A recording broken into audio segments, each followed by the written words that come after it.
Hello అందరికీ. అందరూ ఎలా ఉన్నారు? ఏంటి దొండకాయలు చూపిస్తున్నాను అనుకుంటున్నారా?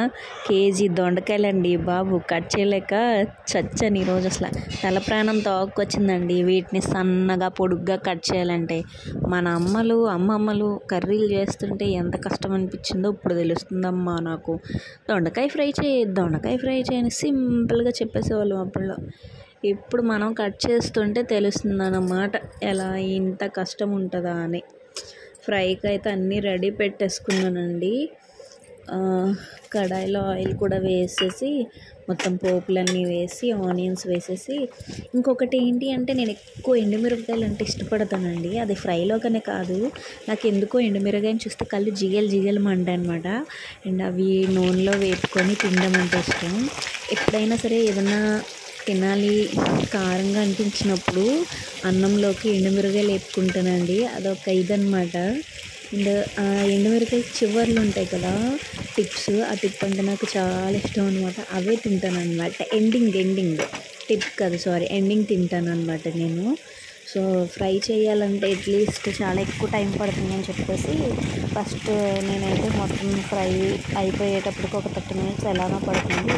ఈలోపు ఖాళీగా ఏం చేయాలి, ఈరోజు ఎలాగో సోమవారం కదా అని మొత్తం పప్పులు అన్నీ నానబెట్టడానికి అయితే చూస్తున్నానండి. ఫస్ట్ అయితే ఆనియన్స్ అవి వేగిపోయిన తర్వాత దొండకాయలు వేసి, ఆ ప్లేట్ ఉంది కదండి దొండకాయలు చూపించిన ప్లేట్, అదే తిరగవేసేసి దాన్ని మేము మూట పెట్టేసి ఒక 1/2 hour పాటు అలా ఉంచేసానండి. ఈలోపు మ్యాంగో కట్ చేశాను, క్యాతికి ఇచ్చాను అనమాట. క్యాతి తింటుంది చూడండి ఎంత క్యూట్గా తింటుందో కదండి.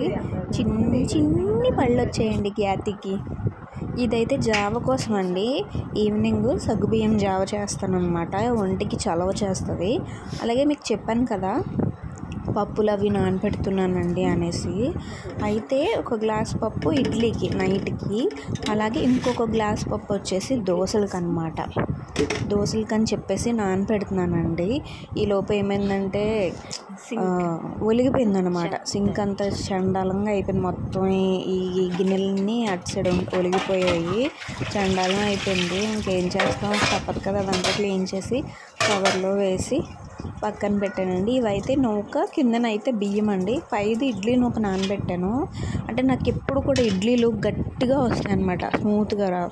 అప్పుడు మా వదిన చెప్పింది ఎక్కువసేపు ఇడ్లీ నూక అయితే నానబెట్టాలి, అప్పుడే స్మూత్గా వస్తాయి ఇడ్లీలు అని చెప్పేసి.